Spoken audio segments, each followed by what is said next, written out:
todos. É para nós uma grande alegria realizar mais uma conferência do IEAT, do Instituto de Estudos Avançados Transdisciplinares da UFMG, aqui na Faculdade de Medicina. Então, para aqueles que ainda não me conhecem, meu nome é Patrícia Kawark Leite, eu sou diretora do Instituto de Estudos Avançados. E eu estou, então, aqui, para mim é uma honra estar aqui na Faculdade de Medicina, representando o Instituto e dando as boas-vindas a todos vocês. E, em primeiro lugar, gostaria de começar, então, com os agradecimentos à Faculdade de Medicina e na pessoa da diretora, a professora Lavanda Pereira, por esse apoio e parceria.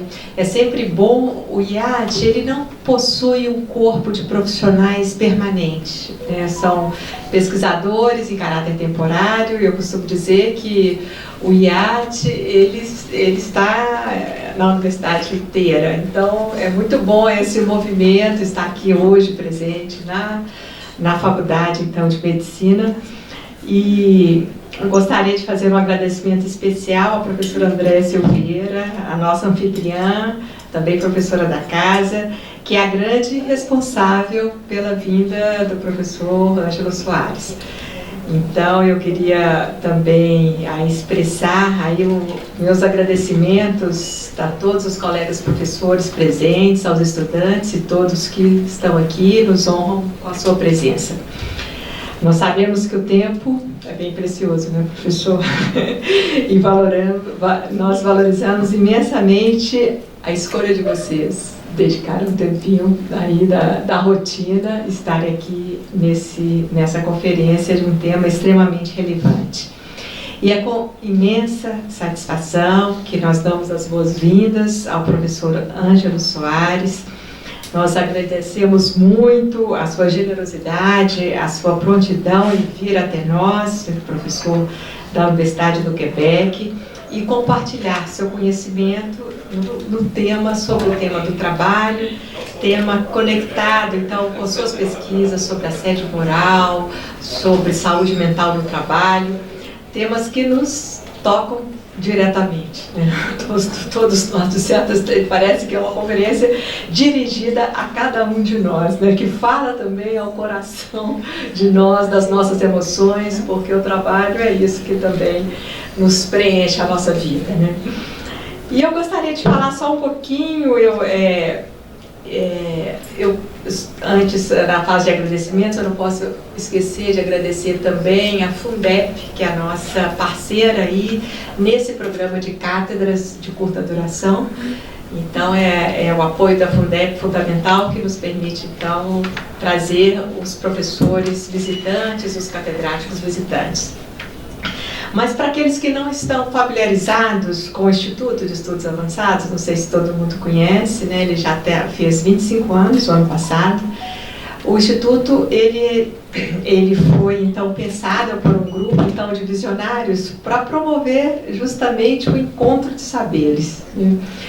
Que é um modelo de instituição que foi criado na década de 1930 e 1935 nos Estados Unidos, para trazer nada mais, nada menos que Albert Einstein. Então, o primeiro Instituto de Estudos Avançados aconteceu em Princeton, em 1935, e depois esse modelo se alastrou-se primeiro na Europa.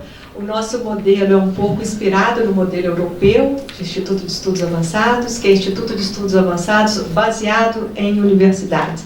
A maioria dos institutos avançados, pelo menos na América, não sei no Canadá, mas nos Estados Unidos, são institutos independentes das universidades. Esse nosso está inserido aí no coração da UFMG. E o objetivo dele é promover esse diálogo entre saberes.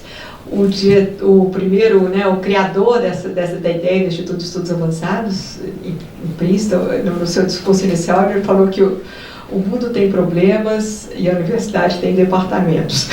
Então, assim, a ideia do IEAT é justamente romper as fronteiras do conhecimento, porque são problemas, como é o tema do trabalho, que é um tema transdisciplinar por excelência. E o IEAT, a função dele é promover esse diálogo, esse encontro e a pesquisa avançada, a pesquisa de ponta em temas transdisciplinares. Nós temos vários programas do IAT. Este é o programa das cátedras de curta duração. Então, nós recebemos então, os catedráticos por um período menor. É o programa mais perene que nós temos no Instituto. Além disso, nós temos o programa da residência interna, que é voltado para os professores da própria UFMG, que podem passar um ano no IAT para desenvolver pesquisas transdisciplinares. E, desde a minha gestão, nós estamos criando programas novos de cátedras de longa duração temáticas, né? Então, nós criamos a Cátedra Magda Soares, ligada ao tema da educação básica, e a ideia é que nós possamos atrair em torno da cátedra e criar em torno da cátedra um verdadeiro ecossistema de pesquisa transdisciplinar, de tal maneira que o catedrático possa vir e ficar por um tempo maior, né? Ele pode pegar um sabático, por exemplo, na instituição de origem e passar um ano conosco aí no desenvolvimento e fomentando a pesquisa transdisciplinar. Mas, em torno dessas cátedras de longa duração, nós também oferecemos bolsas de pós-doutorado, bolsas de iniciação científica, integrados, então, à pesquisa que é feita na cátedra, que tem sempre um coordenador local e uma equipe gestora em torno da cátedra. Então, criamos a Cátedra Magda Soares, nós temos uma pós-doc ali, Raquel, a nossa... A primeira ou a segunda? A segunda pós-doc lá do IAT, porque a ideia também é que a gente possa atrair jovens pesquisadores para o Instituto. Criamos a Cátedra Darcy Ribeiro, ligada ao tema da soberania nacional. Vamos criar 2 novas cátedras este ano ainda, que a cátedra ainda não tem nome, mas ligada aos saberes tradicionais. Tem a Cátedra Lélia Gonzalez, que vai ser criada ligada ao tema da... alternativas ao Estado neoliberal. E para o ano que vem vamos criar uma cátedra em torno de inteligência artificial e desinformação. Então são programas que a ideia é que essas cátedras tenham uma duração de 5 anos, mas cada ano recebendo um catedrático diferente e com a equipe do IAT, de pesquisadores, são os pesquisadores da UFMG.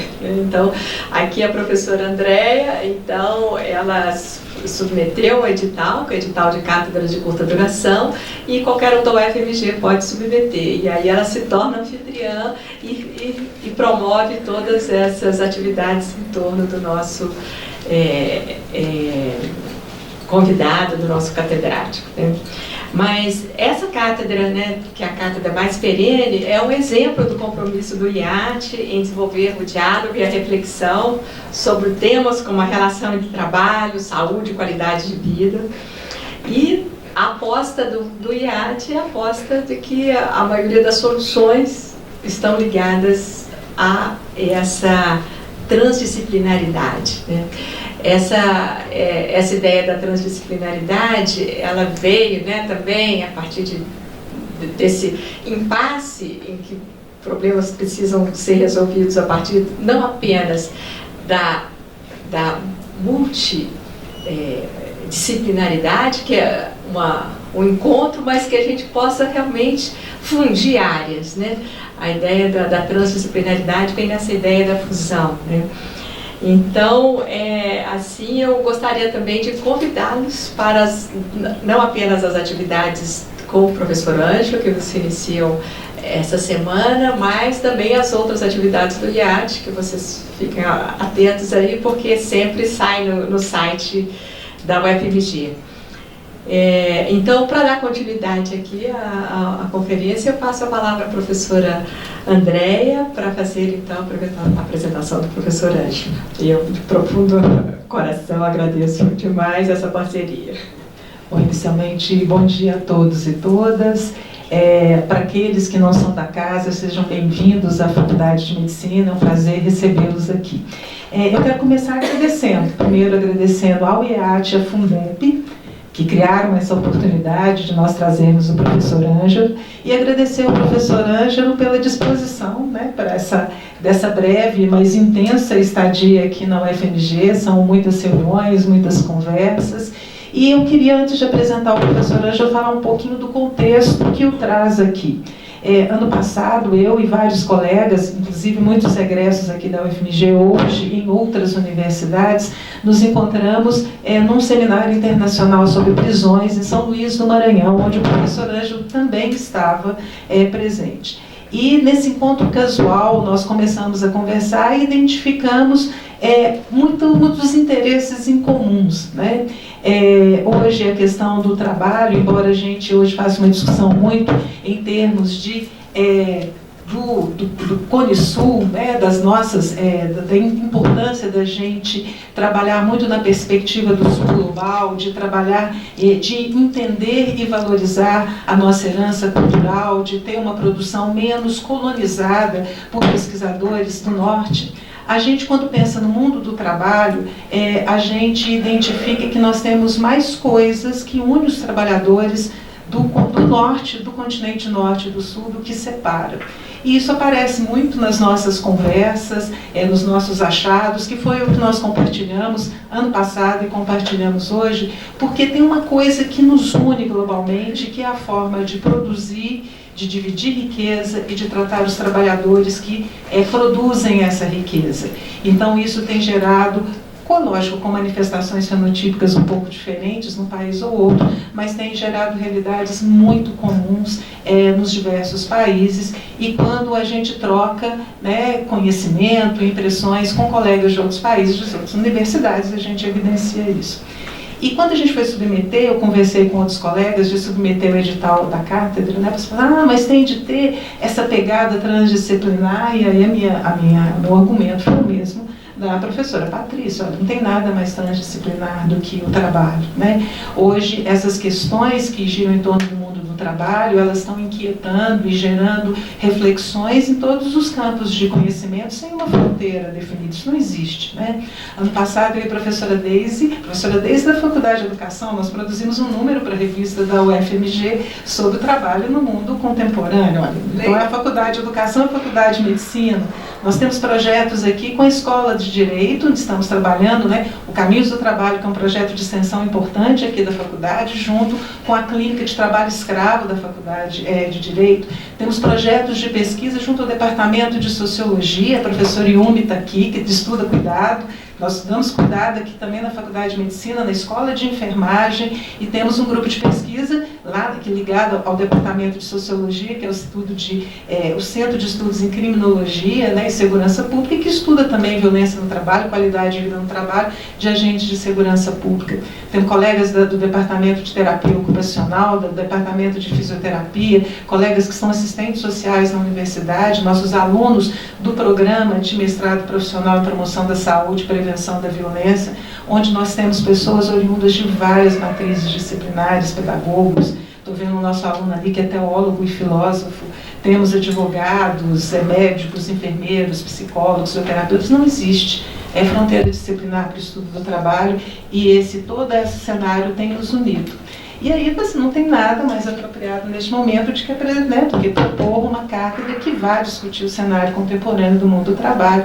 E aí nosso convite para o professor Ângelo Soares, que muito gentilmente aceitou estar aqui. Então, quem que é o professor Ângelo Soares? Né? O professor Ângelo é paulistano, é brasileiro, tem uma carreira internacional, uma carreira acadêmica que começou na Universidade de São Paulo como engenheiro de produção, mas como é próprio na nossa área de estudo, ele fez também estudos em filosofia, fez um mestrado em administração, um doutorado e um pós-doutorado em sociologia, esses dois últimos já no Canadá, o primeiro na Universidade de Laval e o segundo pós-doutorado na Universidade do Quebec. E hoje o professor Ângelo trabalha no Departamento de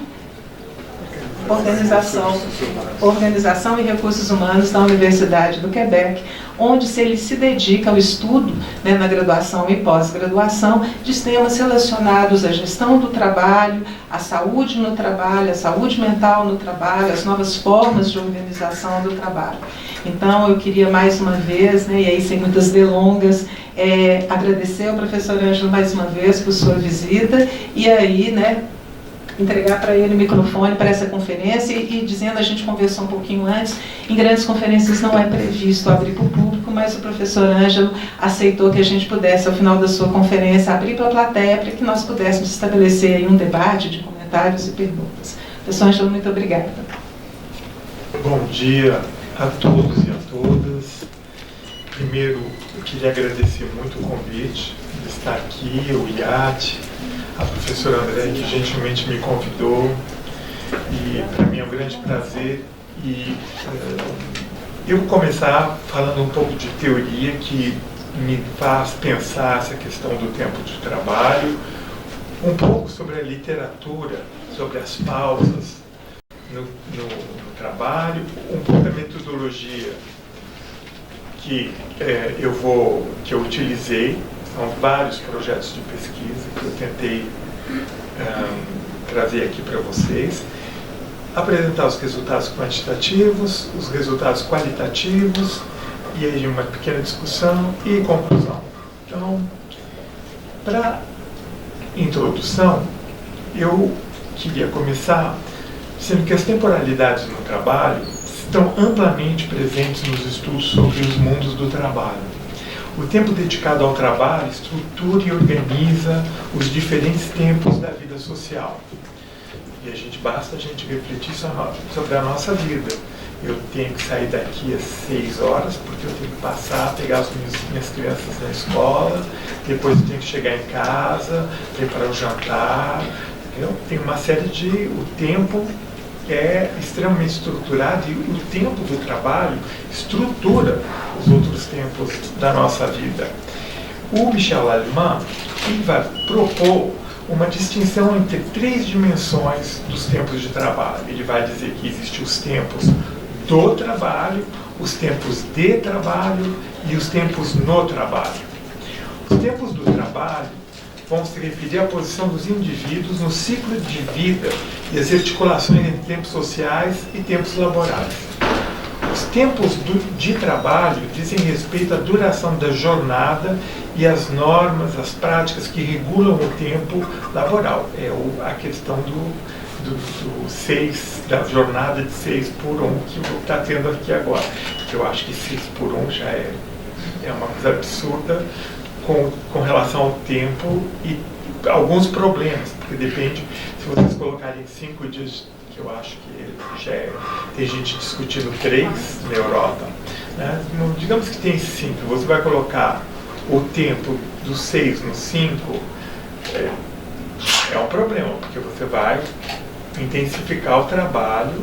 Então tem que se pensar muito bem como a gente vai organizar esse tempo. Mas eu não vou falar dessa parte, desses tipos de tempo. Eu vou falar dos tempos no trabalho, que remetem ao ritmo, à cadência da atividade profissional, à intensificação do trabalho. Então, vai ser essa a minha abordagem sobre essa última dimensão dos tempos no trabalho, e com ênfase às pausas que podem ou não ocorrer durante o expediente de trabalho, e o nosso objetivo será de compreender como a intensificação das exigências temporais impacta a saúde mental no trabalho e como as pessoas vão viver esse tempo de trabalho. Então, a temporalidade do trabalho moderno é frequentemente pensada em termos de produtividade, eficiência e quantificado. Trata-se do tempo cronométrico.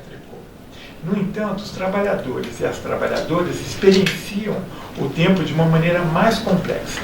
É o tempo da exaustão, do burnout, da usura física, da usura mental, emocional, é o tempo da urgência, da espera, da imobilidade. Então vamos tratar da densificação do tempo do trabalho como uma expressão de uma disciplina voltada à extração de um tempo integralmente útil.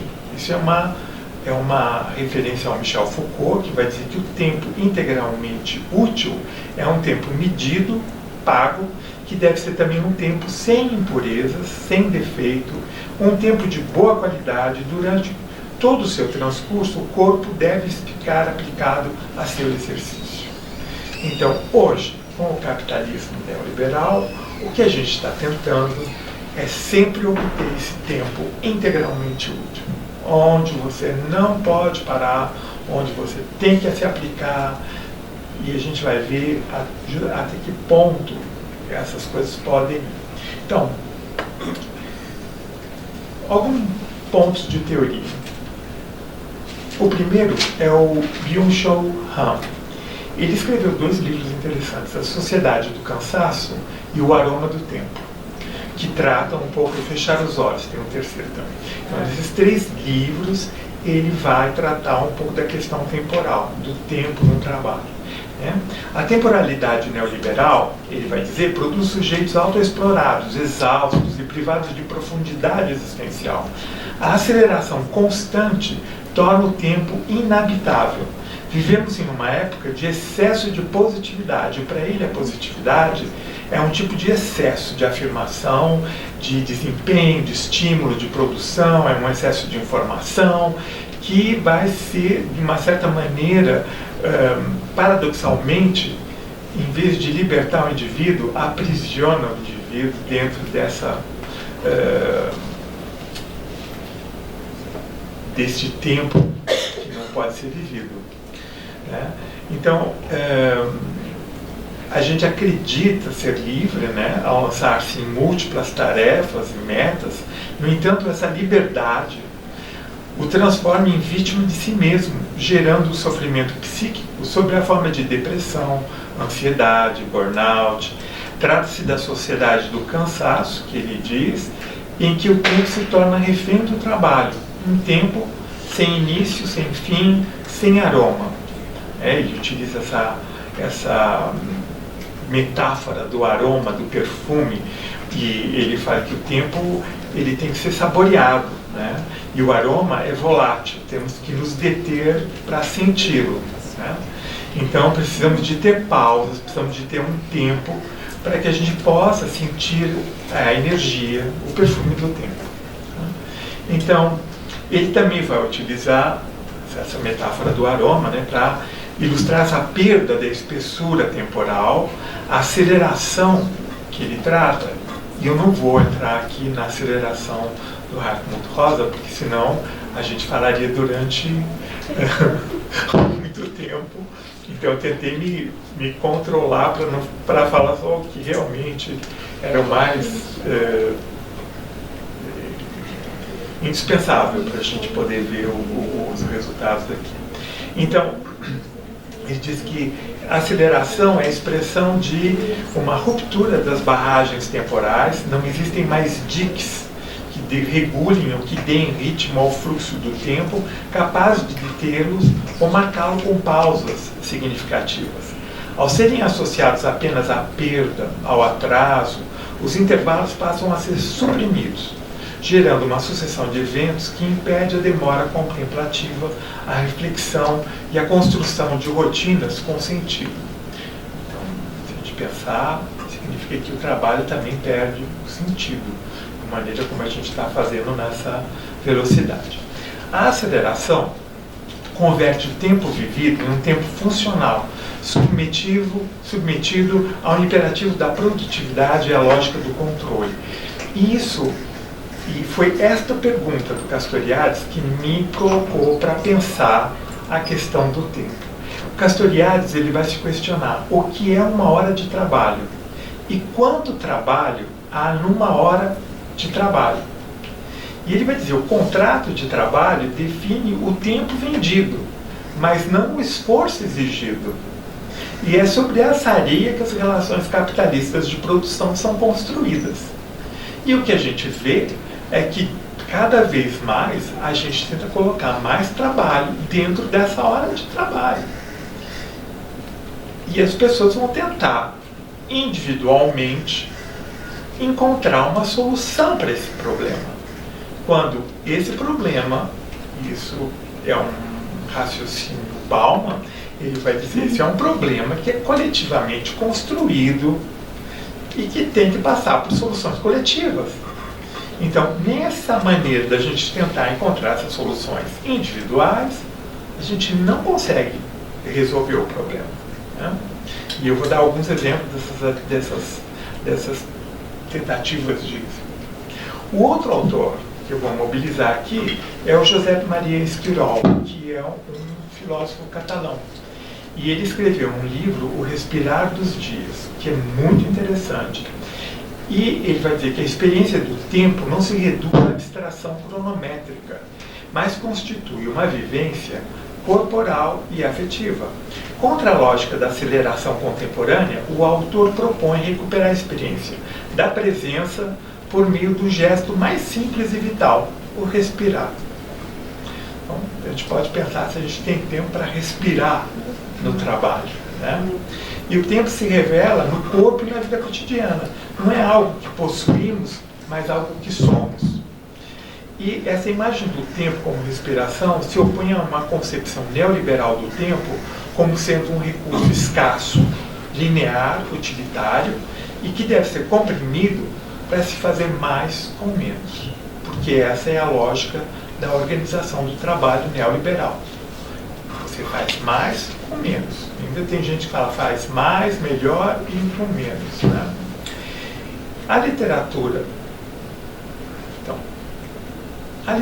sobre as pausas do trabalho não deve ser concebidas como uma simples interrupção do tempo produtivo. Elas vão se situar no cruzamento entre dinâmicas biológicas, psicológicas, sociais, políticas, daí a importância dessa transdisciplinaridade para a gente poder entender a questão do trabalho, do tempo do trabalho. Sua regulação, restrição e invisibilização revela transformações profundas nos mundos do trabalho, intensificação dos ritmos de trabalho, perda de autonomia, mercantilização do corpo. Estudar as pausas é desvendar as fraturas entre a performance e a subjetividade, entre o comando e a respiração. É, sobretudo, devolver sentido a um gesto aparentemente banal, mas politicamente essencial, o gesto de poder parar. Então, a literatura sobre as pausas do trabalho, eu analisei 29 artigos que tratam dessa questão sobre as pausas no trabalho. A gente vai ter algumas referências que vão tratar da questão de saúde mental, do burnout, do burnout tem uma, e que vão, de uma certa maneira, na maioria desses estudos, eles estão pensados dentro da lógica da maximização da produtividade, né? Que foi como tudo isso começou. Nos estudos do Taylorismo, tem a Lillian Gilbert, né, e o Frank Gilbert, que vão estudar os tempos e movimentos, no sentido de falar, não, tem muito movimento que não é necessário, é uma perda de tempo, então você tem que controlar a pessoa, né? Tem que controlar os movimentos, é o movimento certo, é o movimento que eu vou dizer para vocês que é o movimento que você deve fazer. Se não for esse movimento, não é científico, não é bom, e você está sendo ineficiente. Então, isso tudo, e ele calculava os minutos, os segundos que você devia fazer, e as pausas não eram porque a pessoa pudesse se regenerar, eram pausas, entendeu, para aumentar a produtividade. Né? Tem vários estudos, recentes estudos, tem um estudo que é razoavelmente recente, já apareceu na Nature, dizendo é muito bom você dormir entre 30 e 45 minutos depois do almoço. Então, e isso faz por quê? Porque isso aumenta a produtividade. Né? Então, não era uma questão de como isso pode trazer uma certa melhoria na tua qualidade de vida, no seu bem-estar, na sua saúde mental. De jeito que isso é para aumentar a produtividade. Então, eles fazem realmente e mostram que a curva efetivamente é bom, mas não pode passar de 45 minutos. O sono entra dentro de uma fase mais profunda e aí a gente acorda completamente sem vontade de fazer nada. Então, infelizmente, a literatura ainda negligencia os efeitos das pausas sobre a saúde mental de uma maneira muito grande. E são poucos estudos dedicados à sua importância como dimensão de cuidado que a gente possa ter no trabalho. Então, o nosso objetivo é examinar os fatores organizacionais, né, que dificultam ou que permitem a realização das pausas, de fazer refeições, porque a refeição também é uma pausa, né, e quais são essas consequências para a saúde mental, considerando também relações de gênero e de sexo. Né? Porque a gente vai ver que, como os mundos do trabalho são muito diferentes para homens e mulheres, o tempo também é muito diferente para homens e mulheres, e a gente vai levar isso em consideração. Na metodologia, eu vou apresentar para vocês 6 projetos que eu fiz quantitativos, com 6 grupos ocupacionais diferentes, que eu vou mostrar logo em seguida.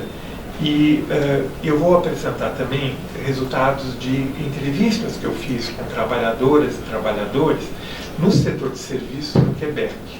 Então, eu analisei 295 entrevistas para procurar como eles falam sobre o tempo no trabalho, a pausa, como isso intensifica o trabalho. Então, toda vez que eles falavam algo referente ao tempo, eu pegava para ver o que eles estavam fazendo. Esses são os 6 grupos que eu analisei. O primeiro é um grupo de engenheiros. O segundo são trabalhadores e trabalhadoras na educação, são professores primários, professores na colegial, no secundário, são diretores de escola, pessoal que faz a limpeza das escolas, que tomam conta dos zeladores. Então, todo esse povo está dentro desse grupo de trabalhadores na educação. O terceiro são de profissionais da educação. Então, são todos os profissionais que vão agir com as crianças. Fonoaudiólogos, psicoeducadores, psicólogos, são todos profissionais que de uma certa maneira vão interagir quando a criança tem algum tipo de problema. Depois tem os trabalhadores de saúde, é um pessoal que trabalha e também ali tem todo o nível de... não tem médicos, mas tem enfermeiras, técnicos de enfermagem, tem os auxiliares de esterilização, tem o pessoal que faz a limpeza nos hospitais, e isso tudo, esse pessoal trabalha na grande região de Montreal. E os 2 últimos são veterinários e agentes de liberação condicional. Esses 2 grupos, eu acho que é interessante, e analisando aqui para fazer como eu coloquei eles todos juntos, eu comecei a ver e para a gente analisar, porque eu acho que a pandemia teve um efeito aí também. Esses 2 grupos eu encontrei depois da pandemia. Então eu acho que a pandemia tem, eu não posso jurar nem provar, mas eu acredito que tem um impacto dentro desses 2 grupos. Eu usei 3 indicadores para a saúde mental. O estresse, e eu utilizei a escala do Wilfeld, e eu utilizei essa escala não porque ela é melhor ou pior que qualquer outra, mas é porque o Ministério da Saúde do Quebec ele utilizou essa escala para fazer na população do Quebec em geral. Então eu tenho mais ou menos um nível de comparação com a sociedade do Quebec para ver se esse nível de estresse está ou não elevado, né? A depressão, eu utilizei o Beck Depression Inventory e o Burnout o MBI da Cristina Maslach. E eu utilizei 6 variáveis organizacionais: carga de trabalho, autonomia, reconhecimento, cooperação, justiça organizacional e coerência de valores. E aqui eu tenho que explicar para vocês o porquê. Porque eu parto do princípio, né, que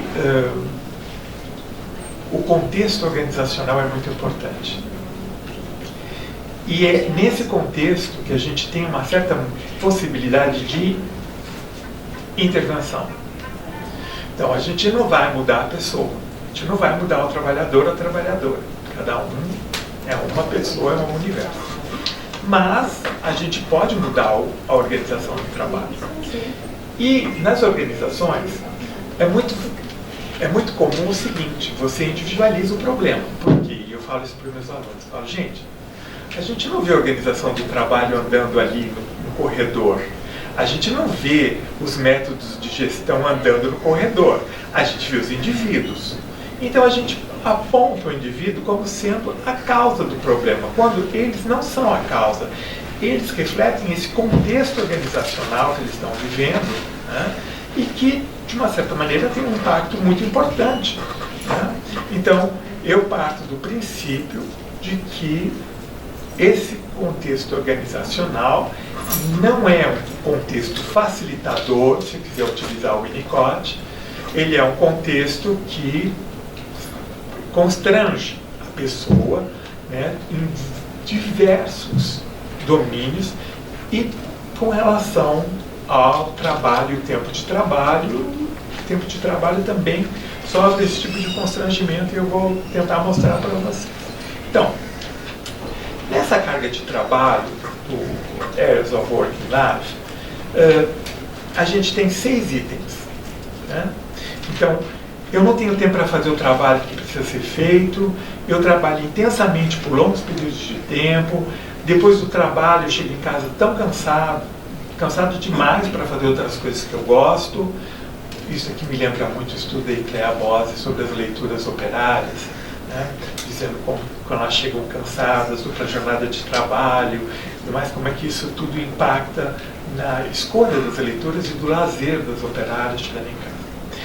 Então, tenho tanto trabalho que isso afeta os meus interesses pessoais, consigo fazer coisas que eu gosto, que eu acho que são importantes para mim, tenho tempo suficiente para fazer o que é importante no meu trabalho, e no final do dia eu esqueço meu trabalho, deixo meu trabalho no trabalho, e chego em casa e não tenho influência, né?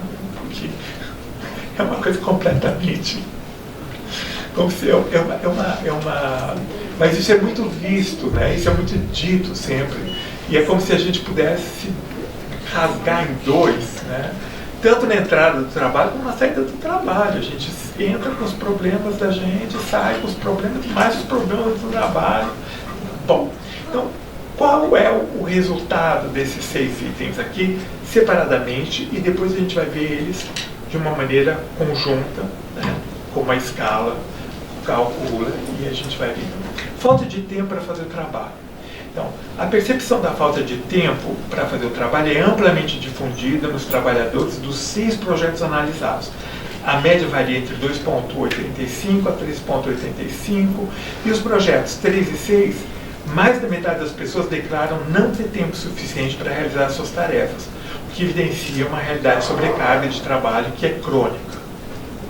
E é crônico mesmo, porque em 2004 eu fiz uma pesquisa com esses trabalhadores da educação, em 2014 eu fiz 10 anos depois, e a carga de trabalho era exatamente intensa, igual. E ela dizia os mesmos problemas de saúde mental antes e depois. Então, isso é uma questão crônica.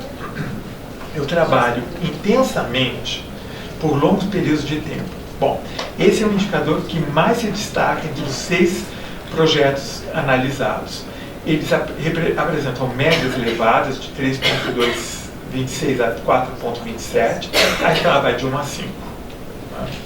E com destaque para os projetos 3, 5 e 6, nos quais mais de 75% das pessoas que responderam relatam trabalhar de uma forma intensa e contínua.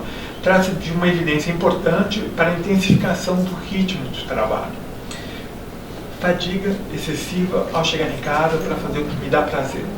As respostas também vão mostrar uma erosão da vida subjetiva do trabalho. Esse indicador apresenta médias especialmente altas para o projeto 5 e 6, 3,67, 4,14, e sugerindo que o trabalho não apenas consome energia no trabalho, mas também corrói a possibilidade de um descanso restaurador. Essa fadiga atinge a subjetividade, afetando o desejo, a criatividade e o tempo livre da pessoa. Então, o trabalho também vai ter um efeito importante. O trabalho afeta os meus interesses pessoais.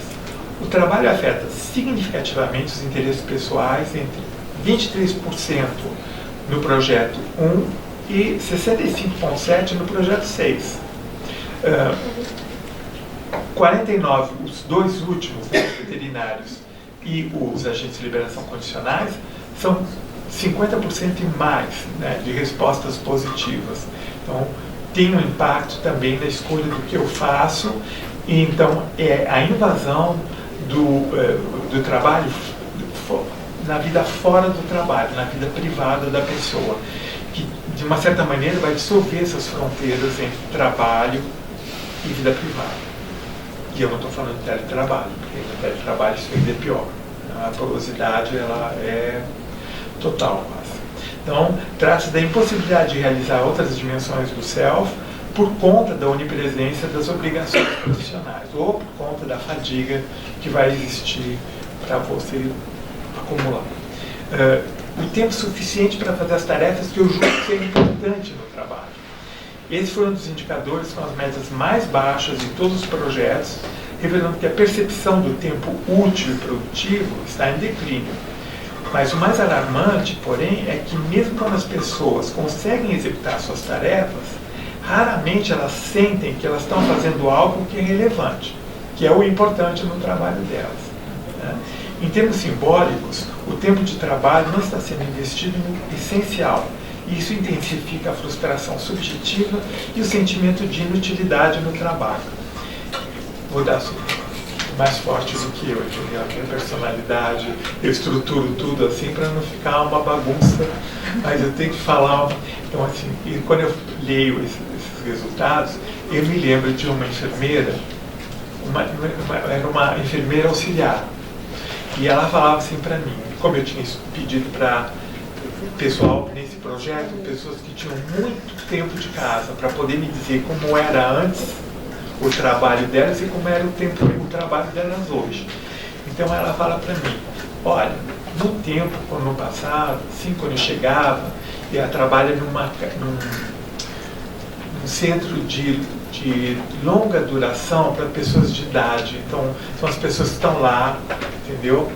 E umas vezes com muito isolamento, sem família, o pessoal não vai visitar e tal. Aí ela falava assim, olha, quando eu chegava lá e eu via que tinha uma senhora que não tinha muita visita, ela falou para mim, olha, quando eu vou na manicure, quando eu vou no cabeleireiro, isso me dá um chance, entendeu?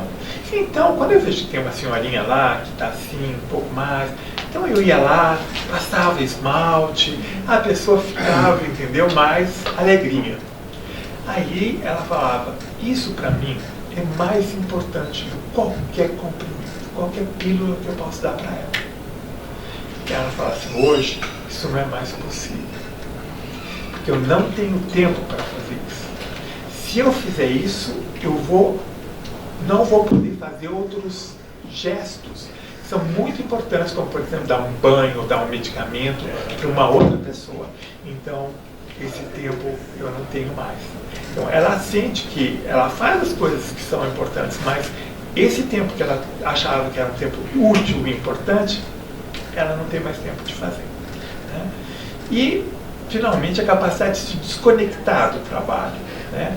A desconexão ao final da jornada aparece como o ponto mais crítico nos projetos 5 e 6, que são após a pandemia, mas também são bem particulares, porque eles têm jornadas de trabalho numa imprevisibilidade completamente maluca. Inclusive, os veterinários, eles têm período de guarda. A pessoa pode ligar à noite, tem lá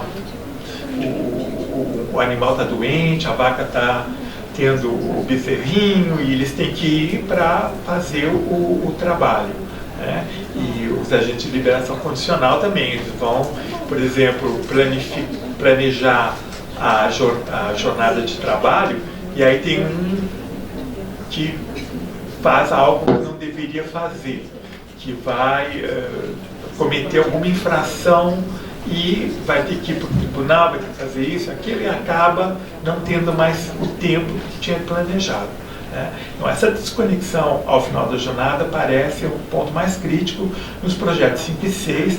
Somente 29.3, 22.9 conseguem deixar o trabalho para trás.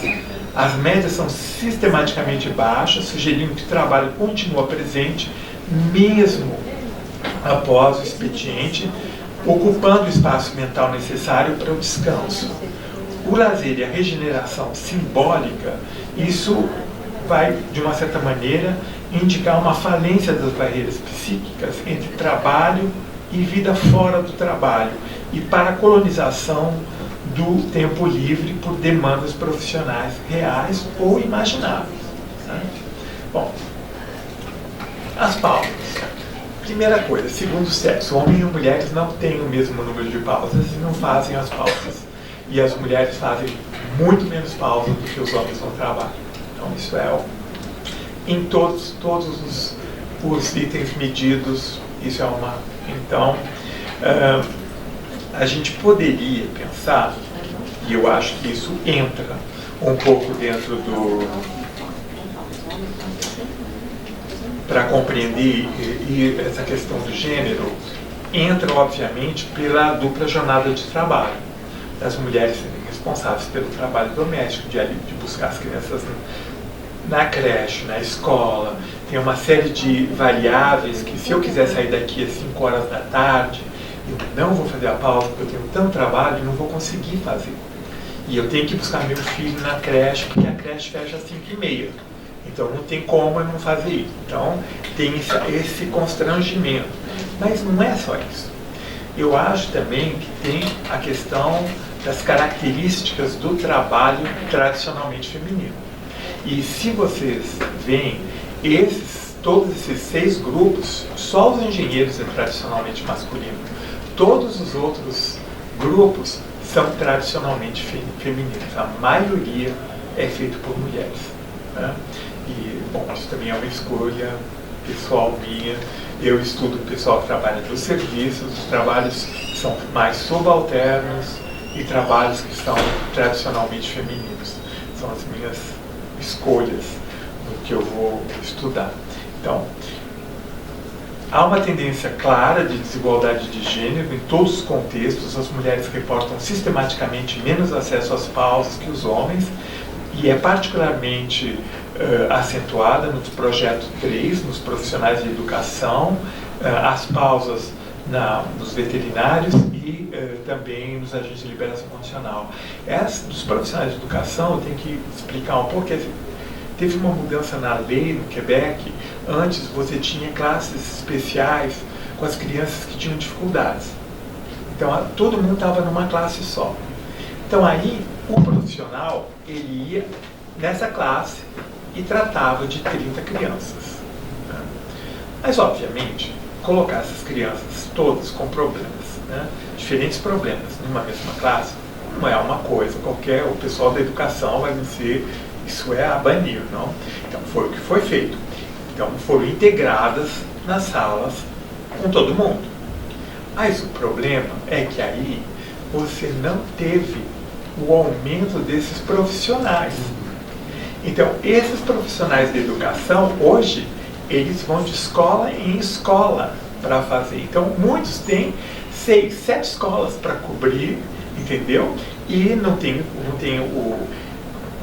a ligação deles com as professoras é deficitário, porque tem uma série de problemas. Então, essa movimentação entre as escolas para poder ver os alunos com dificuldade, de uma certa maneira, tem um impacto muito grande nas pausas.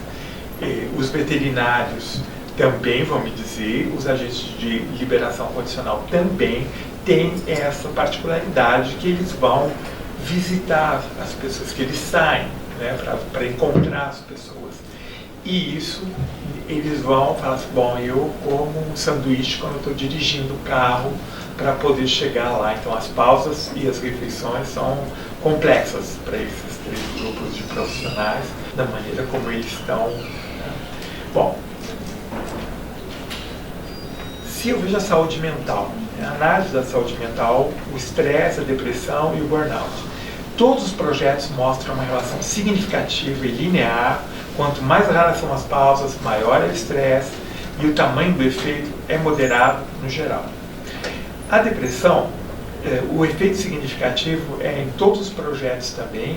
São diferenças nítidas entre grupos que muito frequentemente fazem as pausas e os que nunca fazem pausa. Então, quando a gente compara esses 2 grupos, você tem um impacto que é muito presente quando a questão dos efeitos da depressão, né? Então, e o efeito é moderado e mais acentuado para os projetos 5 e 6. Mas o burnout é o mais importante. Então, todos os projetos mostram uma forte associação linear. Os projetos 5 e 6, o efeito, segundo Cohen, é muito elevado, é o indicador mais sensível para as faltas de pausas. Então, se a gente tem para ver o impacto da pausa na saúde mental, eu diria que você vai ter mais burnout se você não faz as suas pausas no trabalho. Esse é o efeito que você vai ter com essas 3 variáveis que eu medi. Você tem, isso vai junto com o artigo dos 29, que trata da questão do burnout e das pausas. Porque, vou só dizer, o burnout, como o assédio moral, esses problemas que a gente enfrenta hoje, eles são muito dinâmicos. É diferente de coisas que são pontuais, né? Algo que você vive de uma maneira pontual. Alguém que, por exemplo, na violência, alguém que vai te dar um soco na cara, é um ponto no tempo. Mas o burnout e o assédio, eles funcionam como a erosão de uma falésia. A erosão vai se dando, e num dado momento, quando essa falésia cai, é o momento.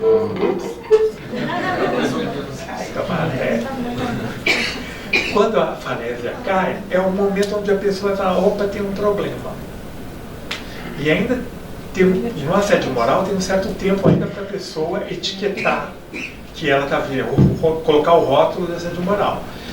E no burnout já é mais rápido, porque é um sentimento de um cansaço, de uma impossibilidade de fazer as tarefas ligadas ao trabalho. Então, bom, e quais são as variáveis organizacionais, daquelas 6 que eu estudei, que vão predizer o efeito, que vão predizer a falta das pausas no trabalho, né? E eu estou tentando evitar para vocês uma grande quantidade de estatística para não deixar vocês completamente adormecidos. Então, mas para cada uma dessas linhas são 20 páginas de estatística para poder, com regressões logísticas, para a gente poder entender e comparar o grupo que faz pausa com o grupo que não faz pausa. Tá? Então, dos engenheiros, né, você vai ter que a variável que é importante é a carga de trabalho. Né? E a carga de trabalho ela é presente para todos os projetos, com relação dos profissionais de educação, que para eles é a carga de trabalho e as injustiças no trabalho, a justiça organizacional. Essas 2 variáveis vão predizer 75% da questão de fazer ou não fazer as pausas no trabalho, de não fazer pausa no trabalho. Então, todos esses projetos, a carga de trabalho elevada está significativamente associada a uma menor chance de fazer pausas. Né? Todos são estatisticamente significativos a uma maneira muito importante, né? 0,001, e então, quanto maior a percepção da carga, menor a probabilidade de realizar pausas adequadas no dia a dia do trabalho. Das trabalhadoras, a gente vai ver que tem a carga e a questão da justiça organizacional. Obviamente, se existe justiça, eu não vou me protege, eu vou ter mais chance de fazer pausa. Né? Mas se não tem, se tem muita injustiça, né? Porque justiça pode ser como eu distribuo a carga de trabalho, como eu distribuo o orçamento. Existe uma correlação entre essas seis variáveis. Né? Então, eu tenho tempo para fazer reflexões? Segundo o sexo. De novo, há uma desigualdade clara de sexo em todos os setores analisados. Homens sistematicamente reportam maior acesso ao tempo para a refeição quando a gente compara com as mulheres. Os agentes de liberação condicional e veterinários aparecem como os grupos mais precarizados nessa parte. Quer dizer, o pessoal, a refeição é bem difícil. Os engenheiros são os que mais fazem a refeição durante o período deles de vida. À medida que o tempo da refeição se torna mais escasso, a presença feminina se torna mais afetada, revelando uma associação de gênero e as condições de trabalho. Para a saúde mental e as refeições, também, a análise transversal desses 6 projetos revela uma forte, coerente e estatisticamente significativa entre a impossibilidade de realizar adequadamente a refeição no trabalho e uma degradação da saúde mental, medida em termos de estresse, depressão, mas, sobretudo, novamente, o burnout. A intensificação e densificação do trabalho, a supressão da refeição acarreta um custo psíquico, objetivo e mensurável. E eu vou dizer mais para vocês, não é só a saúde mental que está em risco, é a saúde física. Porque tem várias pesquisas que vão mostrar que o que o pessoal faz, né? O que a gente faz também, né? Questão do... Bom, se eu quiser sair daqui rápido, se eu não quiser dar uma economizada no meu tempo, eu vou comer alguma coisa aqui rápida, né? No meu escritório e tal, porque não, eu vou continuar trabalhando. Mas isso é a pior coisa que você pode fazer para a sua saúde. Porque se você tiver que escolher entre um local para comer e você tiver a escolha do banheiro e do seu escritório, escolha o banheiro, é mais limpo. E a pesquisa, ela vai mostrar que, por que essa lógica? Porque o banheiro você lava todos os dias com produtos químicos que são mais fortes. E o seu escritório, se ele for limpo uma vez por semana, você tem sorte. O meu, se não for eu, não tem, entendeu? E com produtos químicos são muito mais light, leves. Então, tem muito ácaro, tem muita bactéria. E quando você come, se você ainda dividir o seu escritório com alguém, que também está muito na moda, isso é pior ainda. Porque aí tem duas vezes mais, eu acho, que a memória é boa, do número de bicho que vai ter ali, que pode contaminar, né? Então, não é somente uma questão, é uma questão também do que a gente faz, né? Carga de trabalho e a refeição. Aí todo mundo, é a carga de trabalho que vai ter um impacto não tem nenhuma outra. Ela mostra que a intensificação da carga de trabalho compromete sistematicamente a refeição em todos os 6 projetos, é altamente significativo, indicando que quanto maior a carga de trabalho, menor a probabilidade de conseguir fazer uma refeição no trabalho. E você vê que entre 66% e 87%, 88% explicam, né, a carga de trabalho explica essa falta de fazer uma refeição no tempo de trabalho. Então, aí tem a questão da falta de tempo. Eu perguntei, você olha no relógio para ver se está faltando tempo para acabar o trabalho, né? Se você vai ter tempo suficiente para fazer o trabalho. Então essa foi a pergunta e, mais uma vez, a grande maioria dos participantes vão vivenciar a falta de tempo no trabalho. A distribuição por sexo evidencia disparidades que são relevantes em todos os projetos. As mulheres relatam mais frequentemente a falta de tempo em comparação aos homens. E uma das razões é porque tem essa questão que eu já falei, né, da conciliação trabalho e família, mas também a precarização do trabalho, né? Então, tempo parcial, você tem uma série de variáveis no trabalho tradicionalmente feminino que ainda dificultam mais, né, o tempo de trabalho. Então, saúde mental. Bom, o gesto de olhar o relógio torna-se um indicador da perda de controle sobre o ritmo de trabalho. Os projetos analisados demonstram uma densificação do tempo em um contexto de aceleração social que conduz a um colapso da saúde mental. O estresse revela-se inseparável de uma cultura organizacional estou sempre com pressa, não tenho tempo, né? E isso, de uma certa maneira, também é valorizado dentro das organizações, né? De você falar, não tenho tempo, isso sempre mostra que você é valorizado. O estresse revela-se inseparável de uma cultura organizacional do sempre com pressa, na qual a gestão da urgência se torna permanente. O burnout é o indicador mais sensível à falta de tempo, a depressão surge em seguida, sugerindo uma certa erosão psíquica provocada pela compressão do tempo. E é terrível, entendeu? Porque essa questão da cultura da urgência é terrível. Tem uma colega que ela escreve os e-mails e de uma maneira invariável, assim, urgente. Urgente. E quando você vê isso, pelo menos quando eu vejo isso, ai meu Deus, será que esqueci alguma coisa? Será que alguma coisa aconteceu? Porque olha, e aí, a primeira vez, você fala, não, tudo bem, tá, você responde. Mas quando isso é de uma maneira sistemática, tudo é urgente. Eu não discuto que a pessoa precise isso com urgência. Mas você poderia ter me pedido, pelo menos ontem, talvez, né, para que não seja sempre urgente. Né? Então, é grave, mas quando a pessoa estuda o trabalho, né, deveria ter mais ou menos pensado um pouco nessa questão. Né?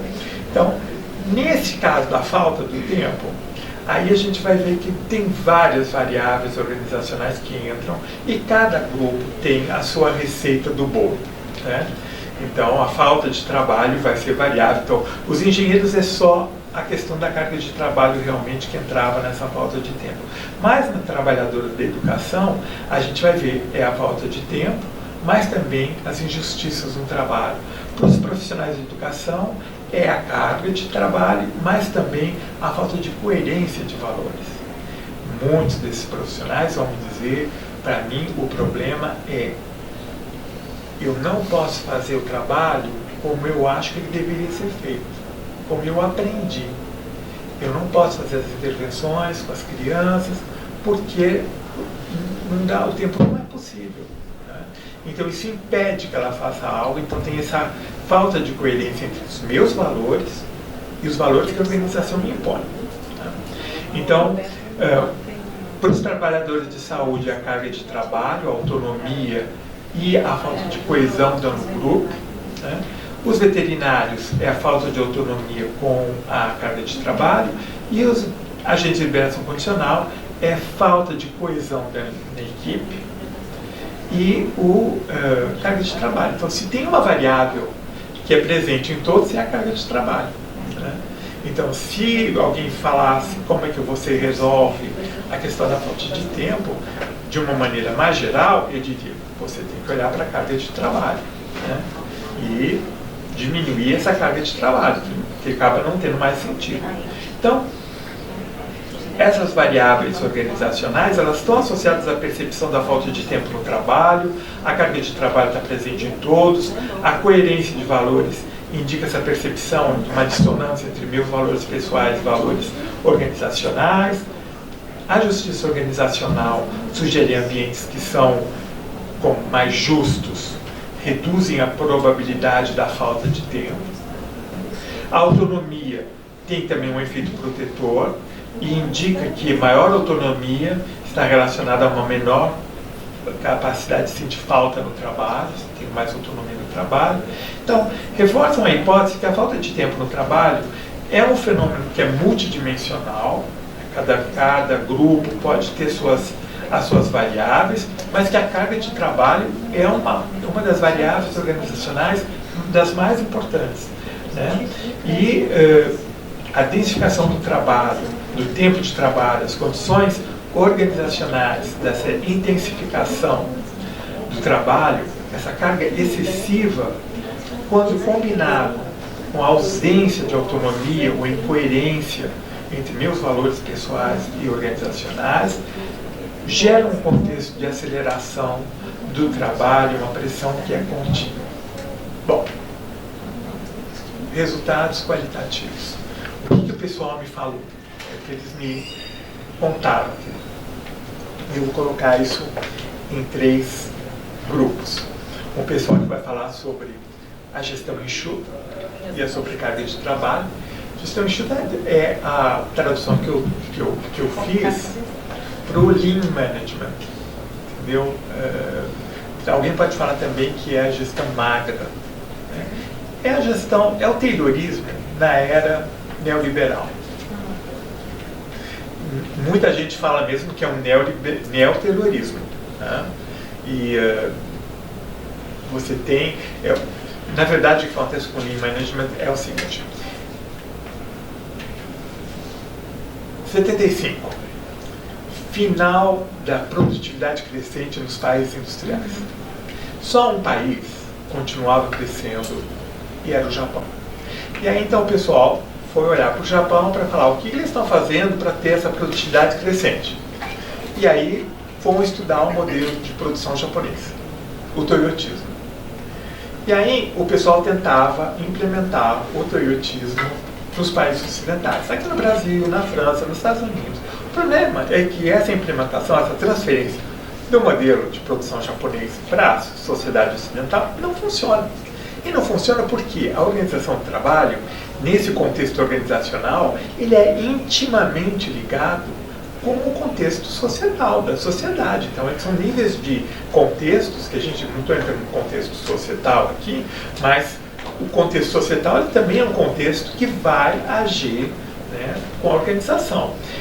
E aí, tem vários estudos, a Helena Hirata fez um livro sobre, em torno do modelo japonês, a Ruth Milkman fez um estudo sobre as indústrias japonesas na Califórnia. Você mostra que é impossível. Aqui no Brasil, os círculos de controle de qualidade, né, e eu não me lembro, infelizmente, está no livro da Helena Hirata, mas eu não me lembro qual é o autor que falou isso. Mas é muito interessante, porque ele vai falar, olha, círculo de controle de qualidade não funciona, porque no Japão ele é feito depois das horas de trabalho, o pessoal vai se reunir para discutir quais são os problemas que teve na produção e encontrar uma solução. Mas isso é feito depois do tempo de trabalho. Então, obviamente, isso tem um impacto na produtividade, né? Aí, e isso não é pago, esse tempo não é pago. É gratuito no Japão, é um grande prestígio você fazer parte desses, é valorizado, né, você fazer parte disso da empresa. No Brasil, quando eles implementaram isso, né, falaram, bom, como é que você vai? Hora extra, né? Então, não, é fora do horário de trabalho, mas o que pegou mesmo foi chegar tarde da noite em casa e a mulher falou assim, você não estava no trabalho, você estava com amante, imagina, hora extra sem ser pago nesse tempo. E aí o que as empresas fizeram foi colocar o círculo de controle de qualidade dentro do tempo de trabalho, porque ninguém mais queria fazer parte desses círculos de controle da qualidade. Obviamente o ganho de produtividade é menor, porque você está dentro das horas de trabalho e horas pagas. Então, veja, o que aconteceu? Um grupo no MIT resolveu adaptar esse modelo japonês para a realidade ocidental e apareceu o Lean Management, né? Essa produção enxuta, que a ideia é fazer mais com menos, flexibilidade, subcontratar, terciarizar, né? Então, todas essas variáveis nesse modelo que vai dar nessa sobrecarga de trabalho. É uma sobrecarga de trabalho que o pessoal não fala, né? Quando eles fizeram lá o transplante do toyotismo para o Lean Management no MIT, eles não falam de karoshi, que é a morte por excesso de trabalho, né? Que é reconhecido, foi reconhecido recentemente, mas foi reconhecido como um problema de saúde ocupacional no Japão. Então, deveria se compreender que isso dá uma sobrecarga de trabalho muito grande, né? Então vamos lá. No primeiro eixo, nesse primeiro gestão enxuta, é a adoção dessas estratégias, né, das organizações nesse princípio de fazer mais com menos. Essa intensificação do trabalho é uma literatura vasta, mostrando que há uma intensificação do trabalho. E eu estou dizendo que não é só intensificar o trabalho, é densificar o trabalho também. Todas as horas que você está no trabalho é hora de trabalho, né? Não é só que você está trabalhando mais horas, você está trabalhando mais horas e mais concentrado ainda, né? E tem esse sentimento de urgência, de pressão o tempo todo para trabalhar, né? Eu realizei um estudo num centro hospitalar em Montreal, E a sobrecarga de trabalho, ela foi identificada como sendo a variável organizacional mais crítica em todas as variáveis que eu analisei, das 6 que vocês viram. Esse grupo não está nos 6 aqui. E os trabalhadores eram pressionados pelo tempo e acabavam renunciando à sua pausa. E aí a gente vai ver o seguinte. A Pascal é uma técnica de enfermagem, então ela vai me dizer, olha, começamos às 7h45, mesmo quando dizem que o turno começa às 8, mas a gente tem que chegar antes, porque tem que passar as coisas, tem que falar e tal, então você nunca vai chegar às 8, então tem que estar no departamento pelo menos às 7h45, então você já dá 10 a 15 minutos de graça para o empregador. E aí começa tudo ao mesmo tempo. Medicação, banho, almoço, até às 10h30 é uma corrida. Você não tem tempo de ter um verdadeiro contato com os pacientes, exceto quando está lavando, quando você está dando um banho, né?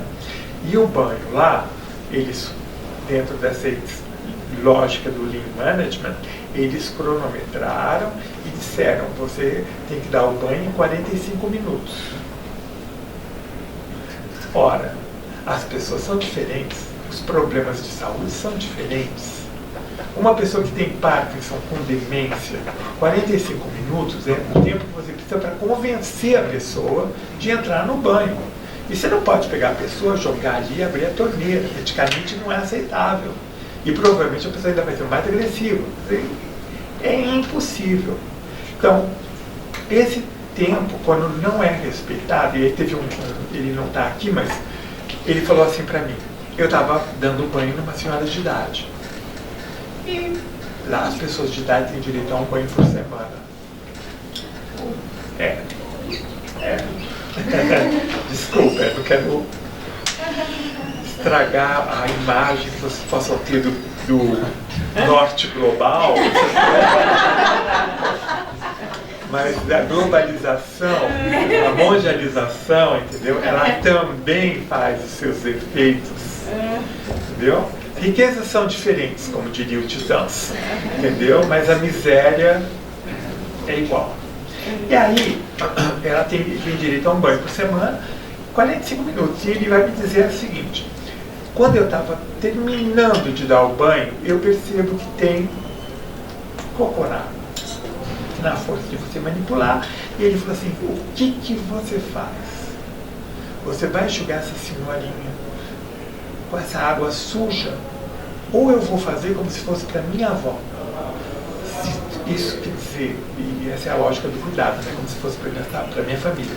Ele fala assim, eu vou limpar a banheira, eu vou tirar essa água suja, vou desinfetar, fazer um outro banho, vou enxaguar e secar numa água limpa. E eu fiz assim. Bom, ele falou que a supervisora veio falar para ele se ele tinha algum problema com o tempo. Se ele não precisava fazer uma formação de gestão do tempo, porque ele não estava entrando nos 45 minutos. Agora, tem mais um detalhe. Ele fez isso porque ele é um trabalhador sindicalizado. E ele não ia ser mandado embora por conta de não respeitar esse tempo. Agora, a questão é, se fosse uma pessoa terceirizada, com um contrato que iria ser renovado ou não, entendeu?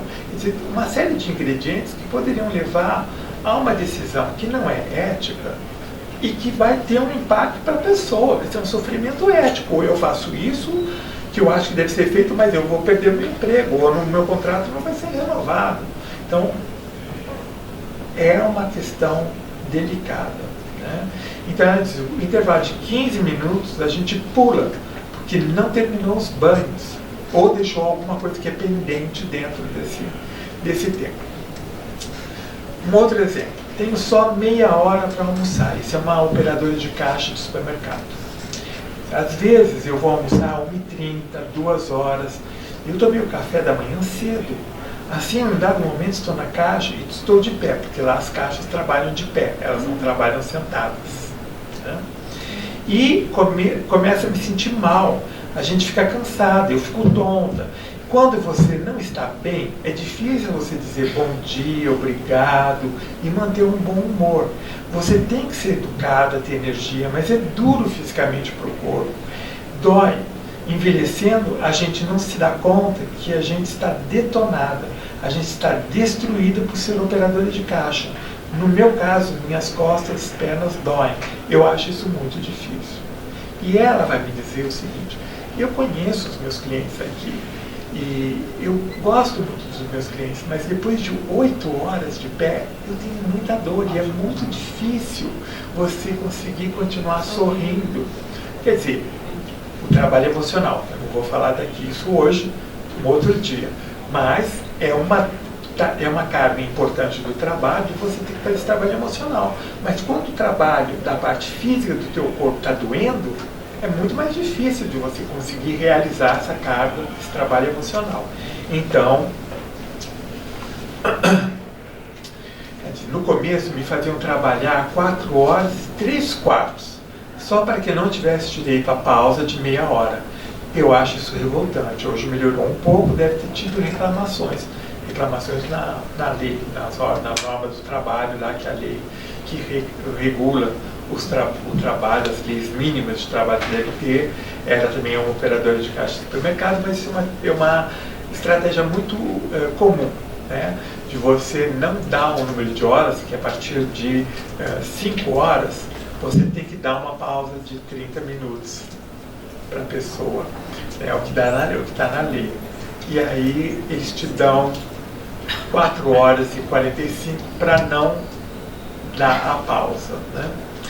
E aí vai dizer, acho que deveríamos, se isso é uma cabeleireira, ela vai me dizer, acho que deveríamos ter horários mais bem planejados para poder comer em certos horários certos. Eu tive hipoglicemia, então quando não como na hora certa, preciso correr para comer algo, não ter horários regulares para as pausas me faz mal. Uma outra caixa, o Daniel, que é técnico de enfermagem, ele vai dizer, o trabalho aumentou. Ele vai comparar antes e depois. Ele vai parecer claro, é óbvio, então aumenta cada vez mais.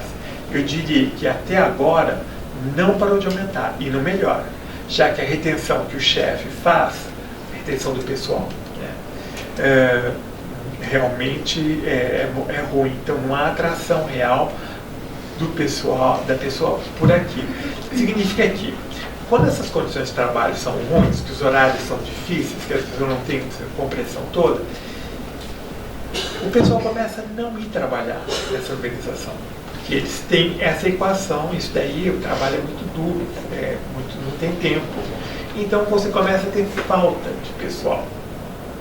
Então você tem que atrair o pessoal. Mas se você não tem uma estratégia para fazer essa atração, se você não melhora as condições de trabalho, os horários de trabalho, as pessoas continuam não vindo. Então você entra num ciclo que é vicioso e para baixo. Menos pessoas vêm trabalhar, menos pessoas significa que a carga de trabalho ela continua aumentando, né? Ou no mínimo ela é igual. Mas como os casos são mais difíceis, a gente vai ver, você vai ter um problema ter uma sobrecarga de trabalho crescente nesses ambientes que já são sobrecarregados. Essa enfermeira, ela vai falar um pouco dessa questão da incoerência, dessa dissonância entre o trabalho e a vida. Eu ajudo da melhor maneira que eu posso para manter uma boa qualidade de vida. Faço reeducação quando posso. Essa é a base do meu trabalho, me parece. Só que não é isso que a gente faz. A gente responde às emergências. Agora, muito mais do que qualquer outra coisa, tá? Sempre coisas urgentes. Eu não tenho mais tempo de fazer educação do paciente, do que ele deve comer, do que não deve comer, adaptação, andar, caminhar no quarto. Não dá mais tempo de fazer isso. Essa enfermeira vai dizer, a realidade e a formação que recebi são 2 mundos diferentes. E ela vai dizer, eu sei que sou uma boa enfermeira, eu sei que sou conscienciosa, competente, mas tem todo o aspecto humano, é possível, pois às vezes eu tenho que ir rápido no sentido de que às vezes eu não tenho tempo para conversar com meus pacientes. Eu tenho 50 pacientes à noite, eu não tenho tempo para ver todos os meus pacientes, não tenho tempo. Estou sempre posição de responder às urgências. Então, é como se eu estou fazendo eu sei que estou fazendo um bom trabalho, mas eu sei que como enfermeira eu poderia fazer mais, mas eu não tenho meios para fazer. Então você tem e a pessoa tem uma consciência muito presente de que esse trabalho que ela está fazendo não é o que como deveria ser feito, mas que ela está fazendo o que é possível, né, com o que ela tem para fazer. E isso, obviamente, tem um impacto para a saúde mental da pessoa. Né? Mais um. Carga de trabalho pesada, fora do horário de trabalho, não remunerado. Casos difíceis de crianças em sala de aula, que é uma professora e ela está dizendo, olha, é o seguinte, tem todo o trabalho que eu faço de correção, de preparação de curso, que é fora dos tempos de que eu estou dentro da sala de aula. Mas também tem os casos difíceis na sala de aula, falta de treinamento em gestão de sala de aula, muitos conceitos para ensinar os alunos pelo pouco tempo em sala de aula. E o que a gente vê é também um aumento de casos com as crianças com problemas. Né? Então, e mesmo na saúde, lá você tem também como a prevenção deficiente, quando as pessoas entram no sistema, elas já entram altamente hipotecadas. Então, precisam de mais cuidados. Então, os casos são mais complexos, as crianças têm mais problemas. Então, tem crianças que, por exemplo, porque agora eu estou fazendo um projeto de cuidados com crianças, então você vê o pessoal falando, olha, a criança tem problema, a gente vê que a criança tem um problema de dificuldade de aprendizagem, mas o problema é que não tem profissional. Se você vai falar com um psicólogo, tem pelo menos 6 meses de espera para você poder conseguir encontrar um psicólogo. E aí então ela fala que com isso, essas crianças, elas vão conseguir ver provavelmente um psicólogo quando elas estiverem na escola primária. Mas esse tempo todo que poderia ter tido algo para que elas chegassem num certo estado, então elas já chegam na escola primária com um problema que é agravado em muito tempo. Né? Bom, essas novas formas de gestão, né, Lean Management, intensificação do trabalho, densificação do trabalho, esse tempo integralmente útil que o Foucault fala, né? Fazemos mais com menos, dividir para reinar, que também essa é uma outra maneira de fazer a gestão das pessoas, né, no neoliberalismo, nesse Lean Management. Então, se eu falar assim, olha, Andréia, você está com problema de tempo? Eu não sei, porque o seu colega aqui do lado, ele consegue fazer. Tá? Então, veja, a maneira como você cria a competição entre as pessoas, como você cria esse tipo de atrito, não? Aí você fala, olha, esse daí é o chuchu do chefe lá, então, entendeu? É por isso que ele faz mais do que devia. Então, você coloca muita areia na engrenagem, no funcionamento, e essa falta de coesão que você vai ter dentro do meio de trabalho. Então, além disso, bom, o segundo grupo lá é a pressão dos clientes. Então, se você está no serviço, você vai ter muitas vezes que lidar com o cliente, a clientela, e eu vou dizer para vocês, os clientes não são sempre bonzinhos. O cliente não é sempre bonitinho, limpinho, como vocês e eu aqui. Não. Então, o pessoal que tem que tratar com a clientela, trata com uma clientela, entendeu? Uma enfermeira no hospital, ela falou para mim, eu trato, a pessoa está lá algemada na cama, ele é um criminoso, a polícia está do lado, eu entrei no quarto e ele olhou para mim e falou assim, se doer, minha linda, os meus amigos vêm te buscar no estacionamento. E ela falou, 3 meses eu precisava do agente de segurança para ir comigo até o meu carro, porque eu tinha medo.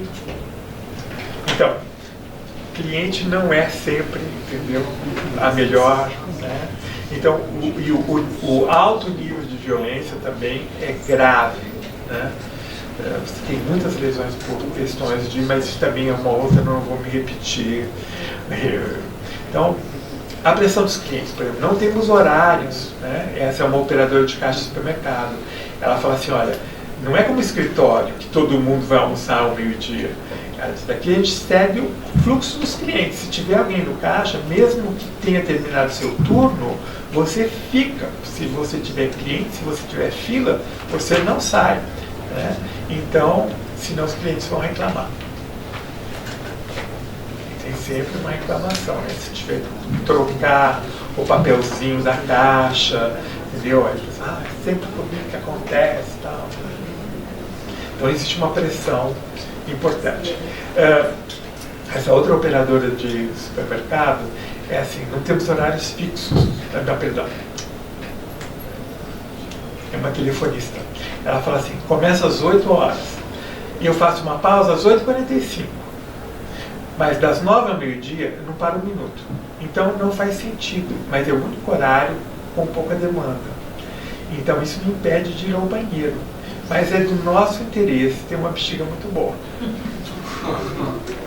É terrível, porque eles vão te dar, muitas vezes, eu tenho que te dar um intervalo de 15 minutos, uma pausa. Você entra e eu falo, você vai para a pausa. É uma estratégia que eles usam, né? E essa, de todas as estratégias, essa não é a pior. Porque, eu falei na hora da revisão da literatura, mas, por exemplo, tem um relatório da Oxfam, nos Estados Unidos, que diz que as trabalhadoras têm, do setor aviário, que trabalham nas indústrias avícolas, né, elas têm que usar fraldas. Na Nissan, na Nissan que fabrica, né, na indústria automobilística, também os trabalhadores usam fralda para não ir no banheiro. Então, é algo, entendeu, em torno do que a coisa é muito complicada, né?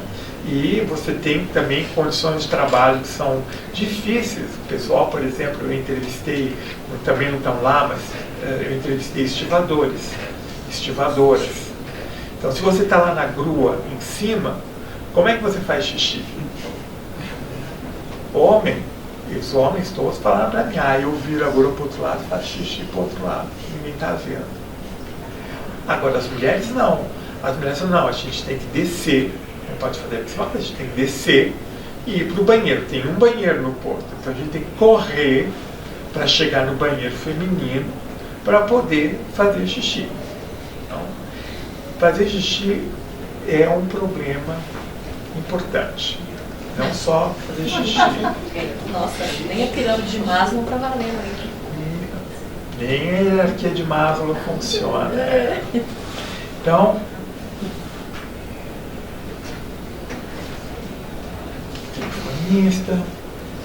esse é um representante sindical e ele me conta da história desse trabalhador que é um atendente noturno, mas que na pausa tinha que levar o telefone, porque se tivesse qualquer problema, telefonava para ele entrar, entendeu? Então isso não é pausa, porque você está naquela expectativa que a qualquer momento pode se chamar ou você pode ter alguma coisa para fazer. Então isso não é pausa, não tem o mesmo efeito, mas também isso é uma coisa que acontece. E é o controle do tempo tecnológico. Você pode controlar hoje as pessoas com localizador de GPS. Então, os coletores de lixo em São Paulo vão me dizer, no momento em que eu saio da rota, o supervisor me telefona para dizer, por que você está mudando a rota? Porque a rota tem um problema, eu não posso continuar. Está em obras. Né? Então, esse controle tecnológico, esse monitoramento eletrônico, ele é muito importante. Né? Então, eu tenho aqui no supermercado, esse sistema é muito importante e você sabe o número de clientes que a caixa passou, quantos itens foram escaneados, qual é a venda média por hora, o número e a duração das idas no banheiro. Você tem que colocar um código e você tem um controle e a pessoa pode saber. Além disso, as caixas têm pouco controle sobre suas horas de trabalho, pausas, são controladas pela máquina e pelos supervisores. Se você precisar ir no banheiro, não adianta só você colocar pausa para banheiro, você tem que pedir, levantar a mão e pedir para o chefe de caixa para você poder ir ao banheiro. É uma disciplina muito rígida. E aí, a Helene vai me falar isso daqui. Ela fala, quando sempre trabalhar em pé, temos períodos que são difíceis para uma mulher. Eu acho também ir ao banheiro eu já achei mais difícil. Já me vi obrigada a voltar para casa porque não me deixaram ir ao banheiro. Existem períodos nos meses, eu achei agressivo, achei desagradável, é falta de compreensão. Não acontece o tempo todo, uma vez por mês. Então, isso também, que eu acho isso daí para os jovens pesquisadores, entendeu? Homens e mulheres, quando você faz uma pesquisa, não é a mesma coisa. O gênero entra nessa jogada. Isso daqui ela vai me falar dos problemas de menstruação, porque, e ela fala de uma maneira metafórica, ela não fala, né, de uma maneira muito, só acontece uma vez por mês, então tem uma coisa assim. Porque eu também provoco a questão, porque senão não falam, entendeu?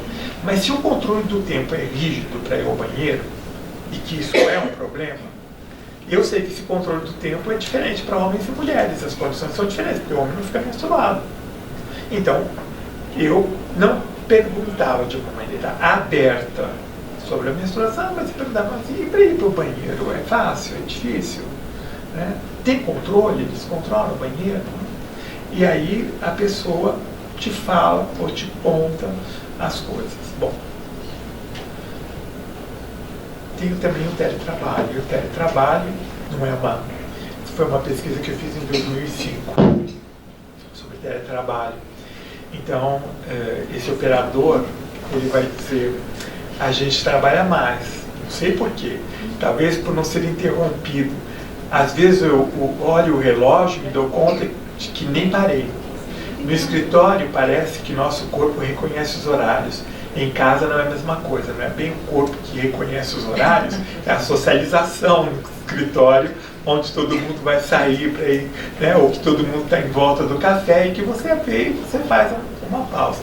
Mas que quando você tem teletrabalho, todo tempo vira um tempo de trabalho, e isso, inclusive, você vai ter um aumento desse tempo de trabalho, porque o pessoal fala, mas eu acho que eu não estou trabalhando o suficiente, acho que eu não trabalhei todas as minhas horas, não, eu vou avançar um pouco hoje para melhorar amanhã, mas amanhã continua sendo complexo. Então, o pessoal acaba trabalhando mais, né, a produtividade é maior, né, mas com muitos problemas, não é nada. E o pessoal que pensa que vai fazer teletrabalho e não vai ter estresse, é um engano. Principalmente para a mulher durante as férias escolares. Todas as mulheres que eu entrevistei com crianças com menos de 5 anos, ou que não eram, não, menos de 5 anos não, a menor da adolescente, elas me diziam, se eu quiser fazer teletrabalho, eu tenho que levar meu filho na creche. Porque eu não consigo, e não compreende que eu estou trabalhando. A mamãe está em casa, ela está em casa. Entendeu? Bom, então, tem as ilusões, é o que eu chamo da mitologia do chalé eletrônico. Entendeu? Você tem todo uma... Isso vai muito da informática, né? Quando eu escrevi minha tese de mestrado sobre o pessoal da informática, eu falava da mitologia da profissão do futuro. Né? Todo mundo vai trabalhar com informática, é tão bom, maravilhoso, ganhar bem.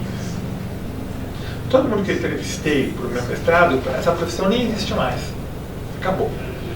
Porque o avanço tecnológico, a demanda de qualificação é tão rápida que o que eles faziam hoje não tem valor algum. Então, é uma grande mitologia. A mitologia continua com a inteligência artificial, tudo isso, entendeu? O pessoal acha que tudo é mágico, né? E isso...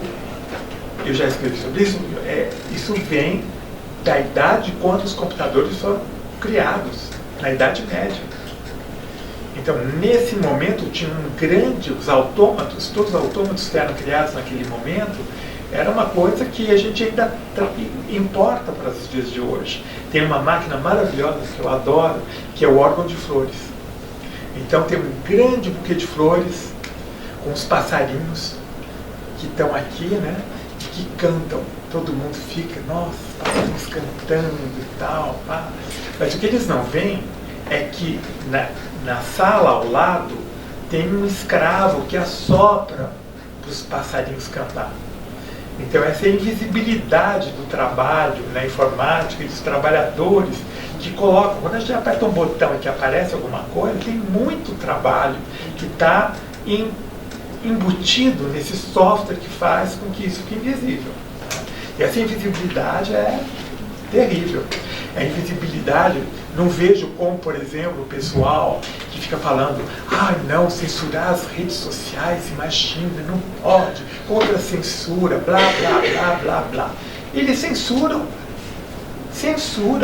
Tem pessoas que trabalham, que passam o dia todo olhando as redes sociais para eliminar certas coisas. Por exemplo, gente sendo decapitada, vídeos que eles colocam. Né? Tem uma série de coisas que estão postadas nas redes e que são retiradas por essas pessoas que têm problemas de saúde mental imensos. Estresse pós-traumático, tem sérios problemas de saúde mental. Mas essas pessoas são hiper invisibilizadas, porque elas não trabalham para a merda. Entendeu? Elas não trabalham. Elas são terciarizadas com contratos de trabalho que proíbem de falar ou de mencionar que trabalham para essas companhias. E muitas vezes elas nem sabem para qual é a companhia, mas o trabalho delas é de eliminar certas coisas. Então, se você quer eliminar vídeos de pedofilia infantil, era só você ter dado como critério para eles tirarem isso também do ar. Entendeu? Então, a invisibilidade do trabalho, muitas vezes o pessoal acha que tudo é livre, tudo é... De jeito nenhum. E aí também tem os efeitos para além do ambiente de trabalho. Então, o Benoit, de 9 anos, ele é filho de um estivador em Montreal. E ele me diz assim, olha, colocar mais pausas, né?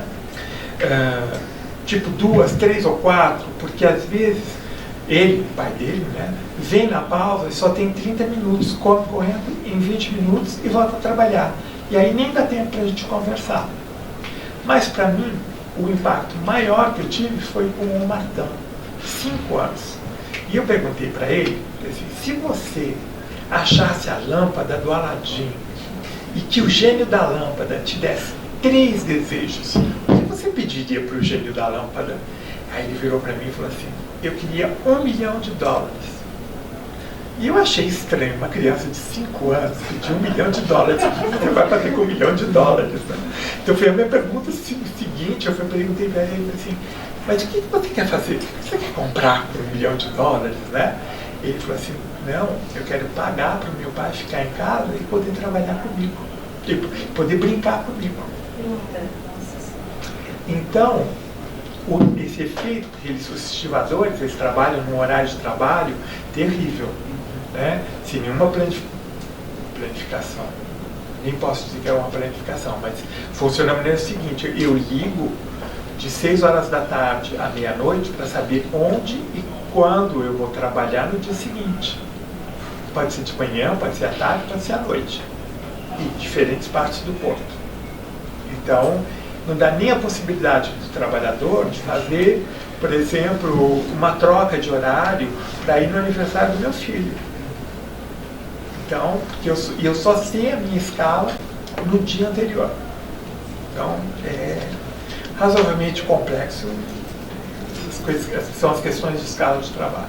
Então, para concluir, a suspensão da pausa nos mundos do trabalho não é um detalhe técnico de organização, é o sintoma mais evidente de uma colonização temporal que atinge a própria condição humana. Vivemos sob o império de um tempo sem margens, um tempo denso, comprimido, que deixa de pulsar e que oferece abrigo, e de oferecer abrigo. O trabalho reconfigurado pela racionalidade neoliberal já não exige apenas força ou atenção, exige corpo e alma, que também tem as emoções ali dentro, como eu falei. O sujeito torna-se, assim, o operador da sua própria exaustão.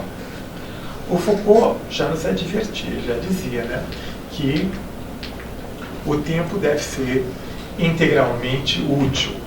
Hoje, esse imperativo não é mais imposto de fora, ele já foi incorporado, naturalizado, introjetado como sendo uma virtude pela própria pessoa. Como mostra o Byung-Chul Han, o sujeito contemporâneo não mais se submete.